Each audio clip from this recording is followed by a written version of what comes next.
Hey, what is up, YouTube? Andrew Rooney here. I'm a full-time drummer and drum teacher here in Auckland, New Zealand, and it is Black Sabbath week. Now, self-confessed, Black Sabbath was a total blind spot for me. How dare you?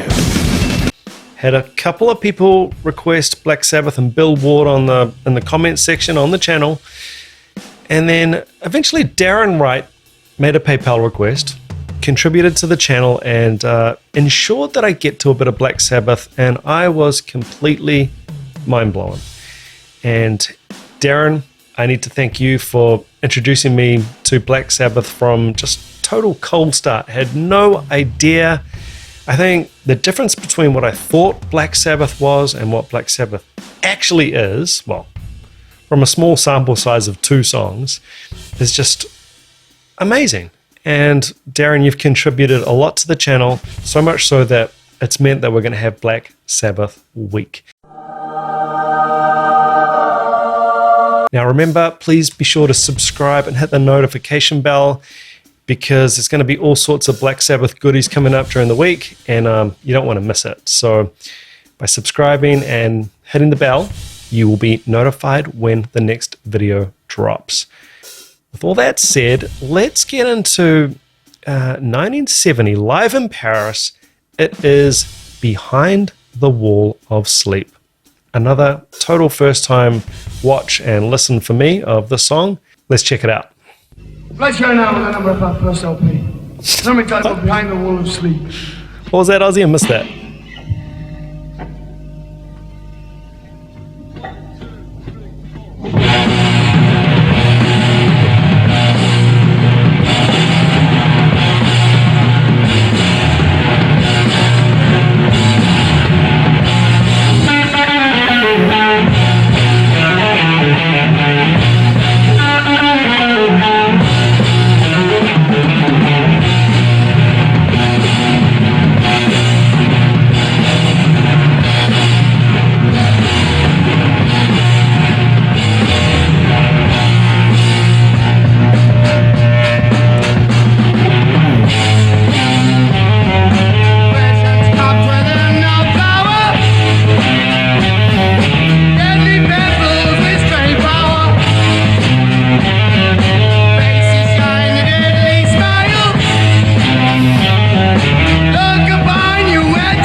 Oh man, there's just so much already. I'm glad I just happened to pause it in a good spot there. I am going to back this up, I think.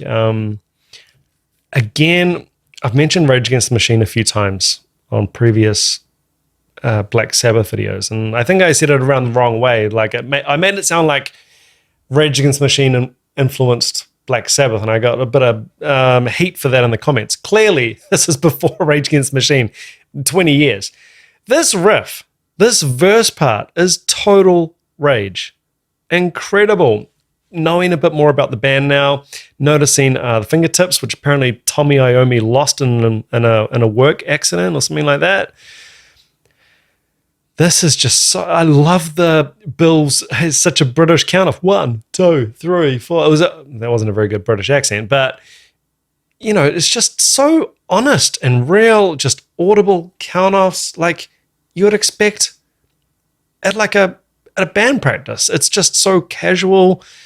There's no light show. There's no smoke show yet, as far as I know. Just flat white light on the guys, and the background actually looks quite ominous, dark behind them. It's just so simple. And finding out that they recorded their first album, and they recorded the first album in 12 hours. It was basically just a playthrough, and they overdubbed vocals, overdubbed guitar. Everything about their approach and their ethos towards music is just so refreshing and so honest and transparent. I absolutely love this. I'm going to go back.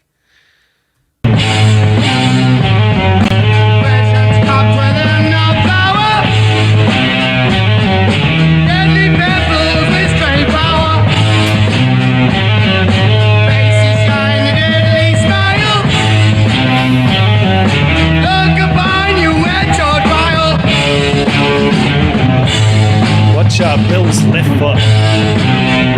Really bouncing high. And I'm from head to toe. Icy sun with frosty low. Where to go, read to your sorrow. Where to go, read no tomorrow.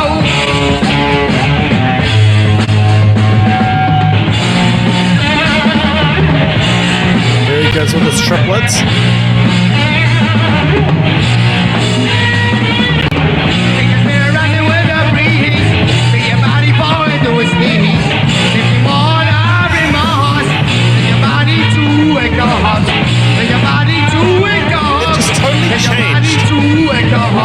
Style.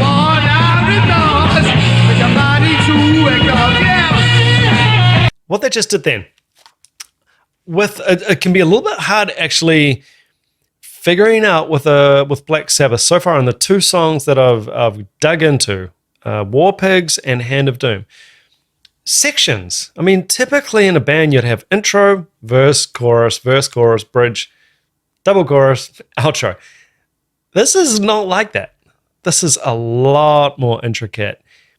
They're not following any of those conventions and rules, and the songs, they're not afraid to make the songs quite a bit longer. I mean, 5 minutes already, that's, not really radio length for a song, so they're not even thinking commercially. But that whole approach of bum bum ba-da-da, da-da, zoom, ba-da-da, having those stabs in the band, bum, bum, fill, bum, bum, fill. This is a total jazz approach. This is what we would call setups, or, catching the hits and then filling it up, creating energy and interest, musical interest within the phrases.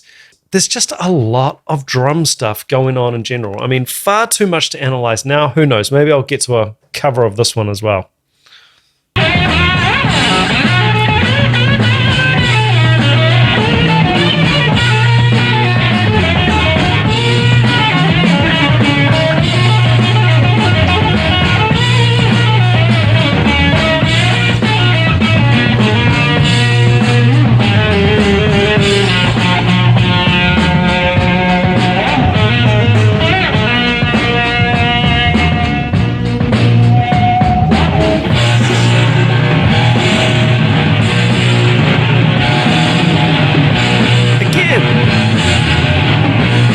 Section.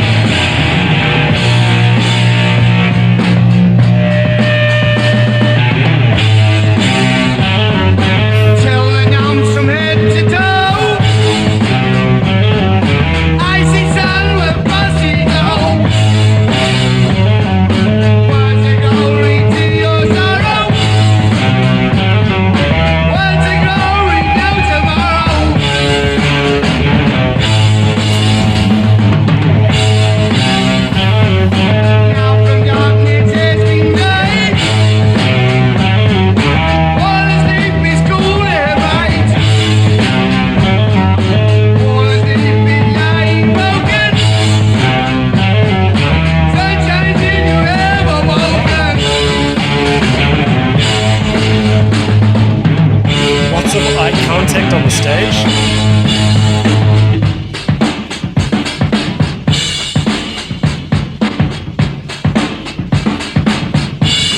Drum solo?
take away the distortion on the guitar, and the last minute or so of that song was almost like free jazz. It was almost like a prog. This song, I constantly hear Black Sabbath invented metal. And I've said, I think they invented grunge, which I guess some could argue is an offshoot of metal in a way, or heavy rock at least. What other prog stuff was around in 1970? Because that was getting pretty far out there, and I just love what I love about Black Sabbath so far. There's a lot of things I love, and Bill Ward is a monster. I haven't talked a lot about Bill Ward on this particular video yet, but they're not afraid to just change the tempo, change the feel, change the way they're structuring a section. So all of a sudden, it's not this, they're doing this again, coming back to Rage Against the Machine, coming back to this thing of like a really killer riff and then space. And then the killer bass line or doubling on a bass and a guitar. Have that riff, then the space. So the tension release, breathing. So the verse really breathes.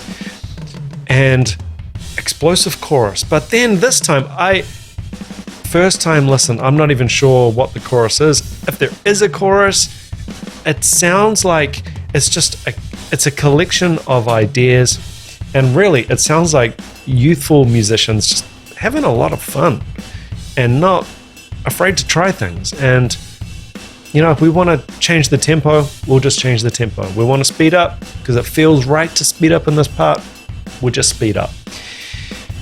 I mean, one thing, I think I will end up doing a style and analysis video about Bill Ward, because from doing a couple of covers on the way, I think, of Bill Ward, there's a couple of repetitive things that I'm seeing with Bill Ward. In terms of his rudiment approach, I don't know if he studied rudiments, maybe he did, maybe he didn't, but certain stickings and single stroke fours and going into triplets and his use of subdivisions and the jazz vocab to fill up the hits. Now what I'm talking about with hits is you might get an ensemble or a band hit. Boom, boom, fa, ra, za, ra, da, da, da, da, boom, boom, and then you're filling up that space. That's a jazz approach, and Black Sabbath seem to do this regularly. I think they've done it in all three videos that I've seen so far. Absolutely fascinating. And Bill Ward, I mean, this live footage is absolute gold. We get to see Bill Ward's approach. We get to see, everything, his style, his technique, how aggressive he could be, and then how much he could sit back and, not afraid to push those sections that want to be pushed and just bring it right back in the more relaxed, spacious parts of the song. Just endlessly fascinating and endlessly impressive. Absolutely love it. Guys, if you dug the video, please be sure to subscribe, hit the like button, leave me a comment down below and let me know what you thought of this video, what you would like me to check out in the future. Remember, it is Black Sabbath week.